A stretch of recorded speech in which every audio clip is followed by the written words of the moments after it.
우리 다 함께 사도신경으로 우리의 신앙을 고백드리시면서 4월 9일 화요일 아침 예배를 우리 하나님 앞에 올려드리겠습니다.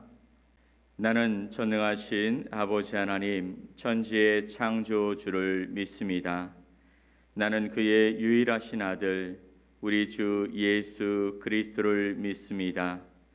그는 성령으로 잉태되어 동정녀 마리아에게서 나시고 본디오 빌라도에게 고난을 받아 십자가에 못 박혀 죽으시고 장사된 지 사흘 만에 죽은 자 가운데서 다시 살아나셨으며 하늘에 오르시어 전능하신 아버지 하나님 우편에 앉아 계시다가 거기로부터 살아있는 자와 죽은 자를 심판하러 오십니다.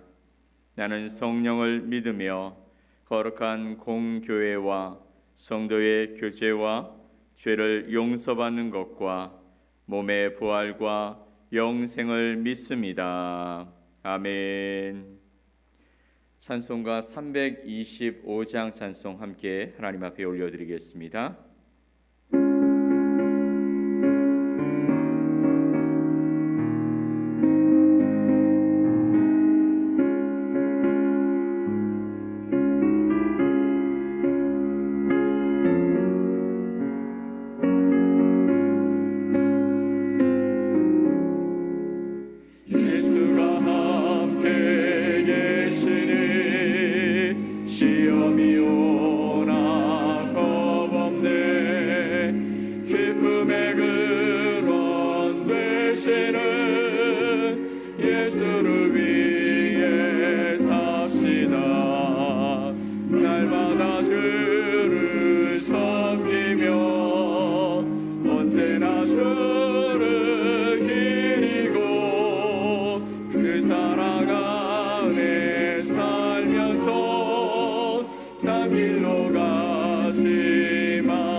세상 친구 없어도 예수는 나의 친구니 불의한 일을 버리고 예수를 위해 삽시다.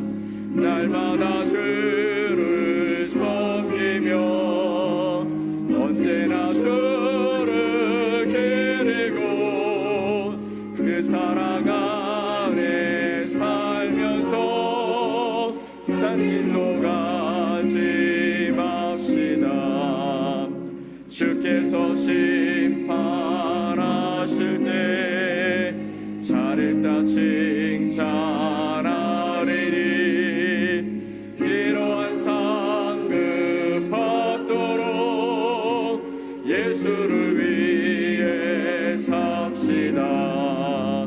날마다 주를 섬기며 언제나 주를 기리고 그 사랑 안에 살면서 딴 길로 가지 맙시다.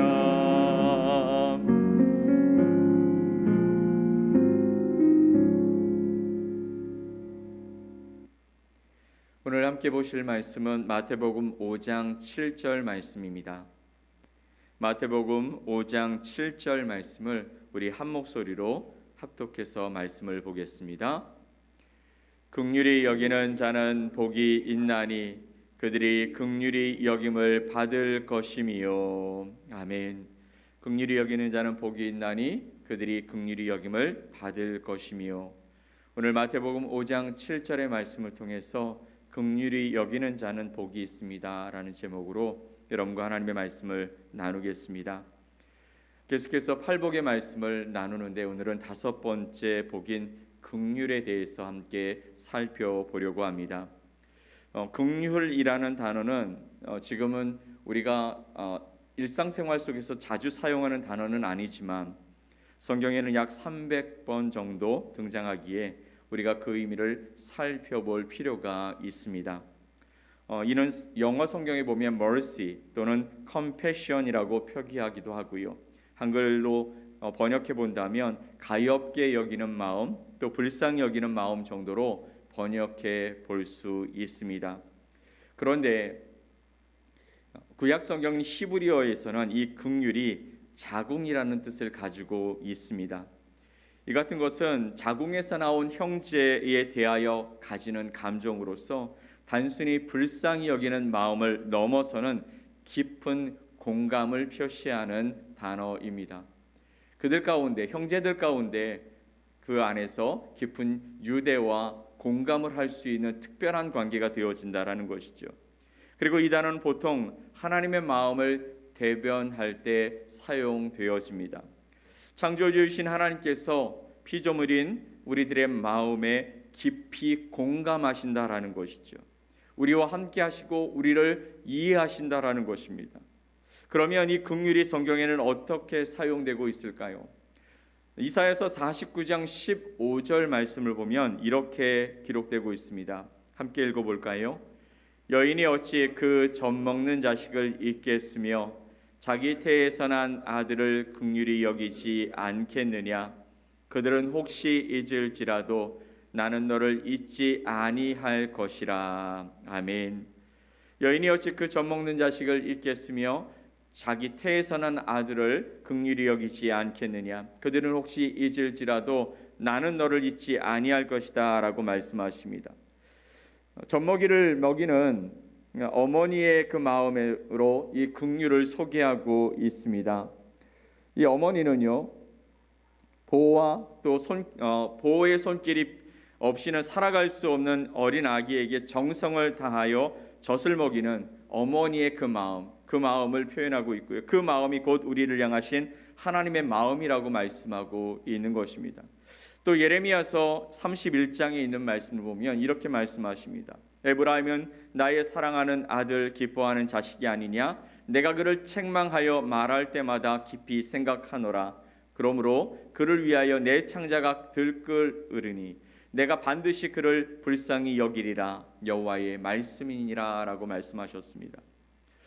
하나님은 이스라엘을 아버지와 아들과의 관계로 설명하시면서 자녀를 책망해야 하는 그 순간에 창자가 들끓는 듯이 자녀를 불쌍히 여기는 마음이 바로 부모가 자녀를 생각하는 마음이라고 말씀하십니다.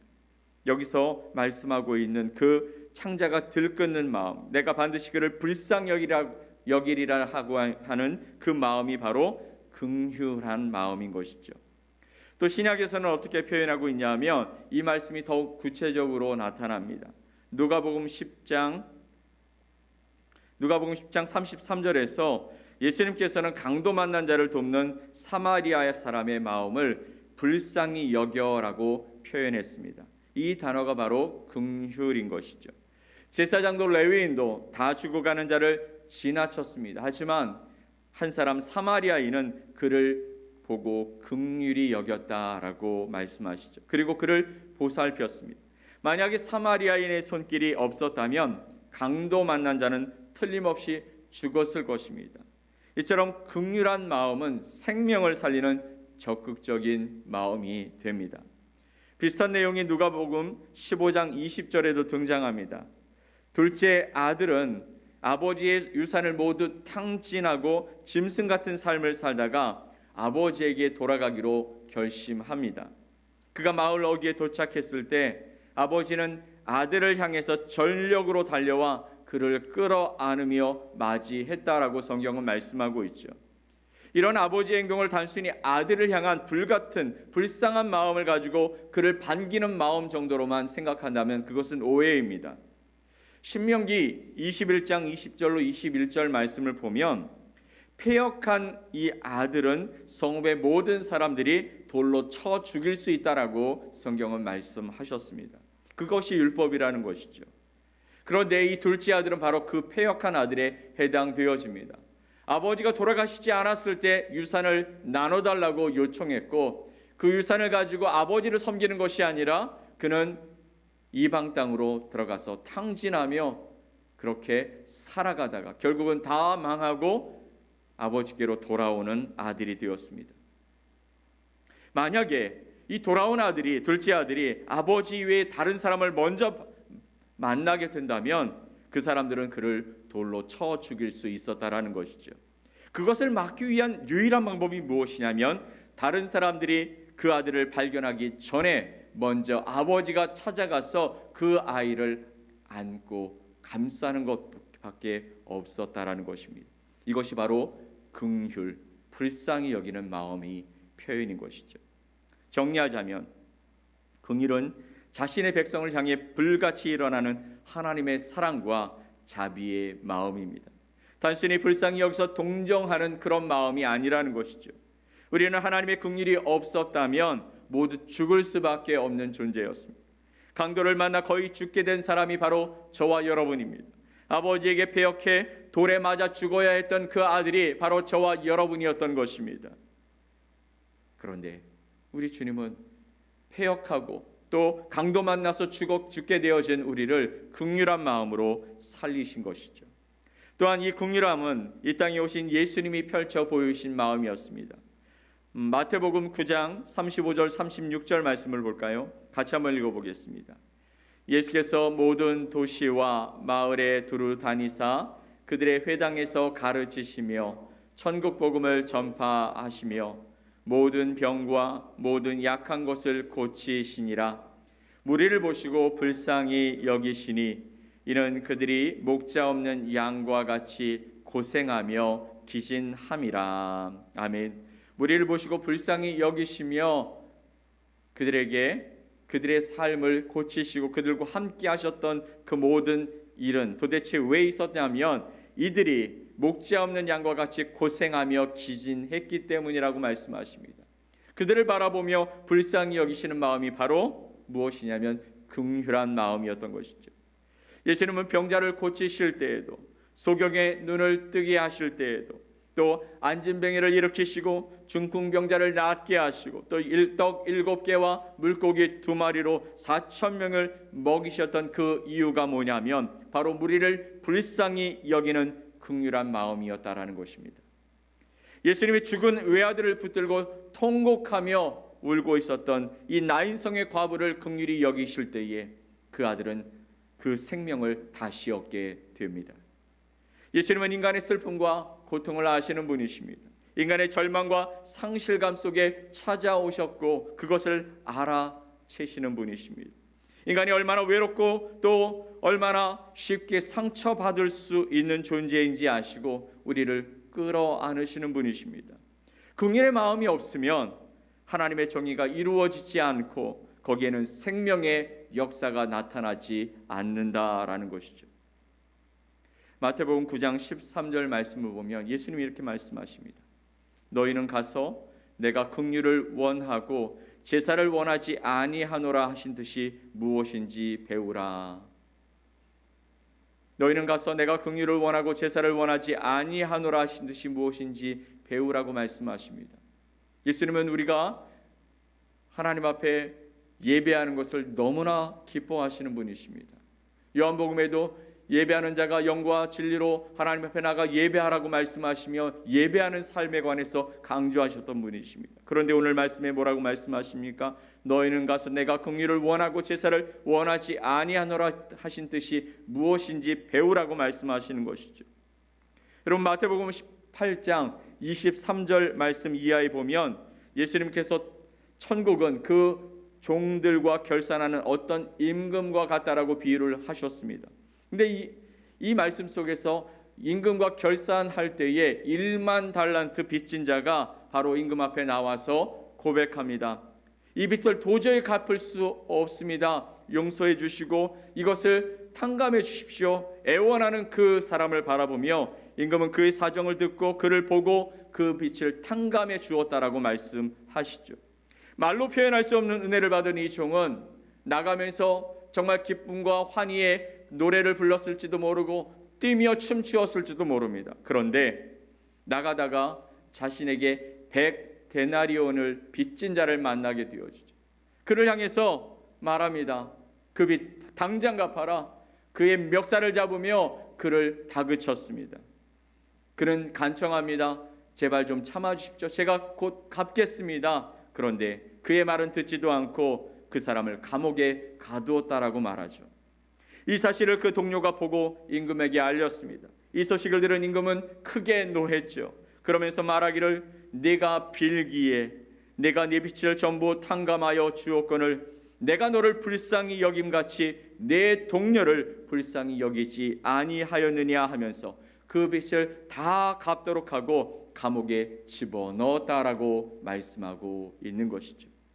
내가 너를 불쌍히 여김같이 너도 너의 동료를 불쌍히 여기지 아니하였느냐라고 말씀하십니다.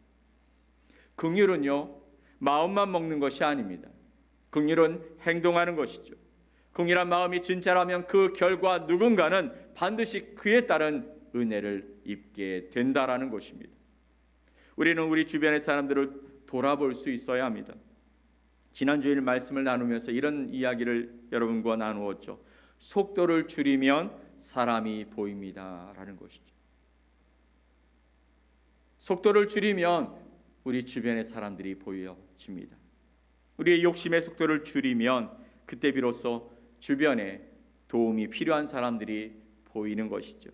내 마음을 가득 채우고 있었던 이기적인 마음들을 내려놓으면 그 안에 그 사람들의 어려움이 보이고 그 사람들의 모습이 보이고 그 사람과 공감하게 되어지고 도울 방법이 생각나게 되는 것입니다. 긍휼히 여기는 자는 복이 있다라고 말씀하십니다. 그들이 긍휼히 여김을 받기 때문이라고 말씀하시죠. 우리가 긍휼히 여기지 아니할 때에 우리에게 하나님께서 주시는 긍휼은 기대할 수 없습니다. 예수님은 긍휼을 원하고 제사를 원치 않는다 말씀하셨는데 예배가 필요 없다고 말씀하시는 것이 아니라 주변을 돌아보지 않고 드려지는 이기적인 예배를 우리 주님이 받지 않으시겠다고 말씀하시는 것이죠. 이기적으로 드려지는 예배, 나만 복받겠다라고 하는 그 예배를 예수님은 받지 아니하시겠다고 말씀하시는 것입니다. 우리 주변에 우리의 도움이 필요한 자들이 있습니다. 우리의 욕심의 속도를 줄이면, 우리의 목표를 향한 그 속도를 줄이면 우리 주변의 사람들의 필요를 보게 되어지고 공감하게 되어지고 우리가 나눌 수 있는 방법들이 생각나게 됩니다. 그렇다면 이제부터는 여러분, 내 감정으로 나를 채우는 예배를 멈추십시오. 나의 안위를 위해서, 내 평안을 위해서, 그리고 내가 하나님 앞에 드려지는 이 예배를 통해서 하나님이 나를 복 주실 거야 하는 이기적인 마음을 가지고 주님 앞에 나와서 예배하는 것을 멈추고 오히려 나를 비워서 하나님의 마음인 긍휼로 내 마음을 가득 채우고 세상을 바라보십시오. 그리고 세상을 향해 나아가십시오. 그러면 달라진 세상이 여러분 눈에 들어올 것이고 우리 주님이 원하시는 사랑과 긍휼과 은혜가 있는 세상이 되게 될 것입니다. 여러분 속도를 줄이십시오. 그리고 하나님의 긍휼로 여러분 마음을 채우십시오. 그러면 우리 주님께서 여러분의 삶 속에 긍휼로 답해 주실 것입니다. 오늘 저와 여러분의 삶 속에서 우리 삶을 통해 누군가의 필요를 채워야 할 것이 있다면 주저하지 말고 긍휼한 마음, 내가 받은 그 긍휼한 하나님의 사랑과 은혜를 나누는 복의 통로로 사용되어질 수 있게 되어지기를 예수 그리스도의 이름으로 간절히 축원드립니다. 아멘. 우리 함께 기도합시다. 하나님 감사합니다. 긍휼히 여기는 자는 복이 있나니 그들이 긍휼히 여김을 받을 것이다 라고 말씀하셨습니다. 우리에게 긍휼한 마음을 먼저 주셨고 긍휼한 마음으로 우리를 하나님의 귀한 자녀로 삼아주시고 우리를 용서하시고 주님의 나라에 아름답게 세워질 하나님의 사람들로 세워가심을 감사합니다. 이제 우리의 마음이 예수 그리스도 우리 하나님으로 받았던 그 마음을 나누고 또 베푸는 아름다운 삶을 살아갈 수 있도록 우리 가운데 긍휼한 마음을 집어넣어 주시옵소서. 그 마음을 행하며 살아갈 수 있게 하여 주옵소서. 속도를 줄이고 우리 마음을 비우고 하나님의 마음으로 채워가서 우리 주변의 어려운 이웃들을 향한 하나님의 그 마음과 그 아버지의 손길이 우리가 되어져 감당해 나가는 복된 삶을 살아갈 수 있도록 도와주시옵소서. 오늘도 주님께서 우리와 함께 하실 때에 하나님의 귀한 마음들이 흘러가는 복의 통로가 되기를 원합니다. 나의 이기적인 마음으로 살아가지 아니하고 하나님이신 그 놀라운 사랑을 흘려보내는 복된 통로로 살아가는 하나님의 사람들로 세워주시옵소서. 그렇게 하실 주님께 감사드리며 예수 그리스도의 이름으로 기도 올리옵나이다. 아멘. 하늘에 계신 우리 아버지여, 이름이 거룩히 여김을 받으시오며 나라가 임하시오며 뜻이 하늘에서 이루어진 것 같이 땅에서도 이루어지이다. 오늘 우리에게 일용할 양식을 주시옵고 우리가 우리에게 죄 지은 자를 사하여 준 것 같이 우리 죄를 사하여 주시옵고 우리를 시험에 들게 하지 마시옵고 다만 악에서 구하시옵소서. 나라와 권세와 영광이 아버지께 영원히 싸움나이다. 아멘.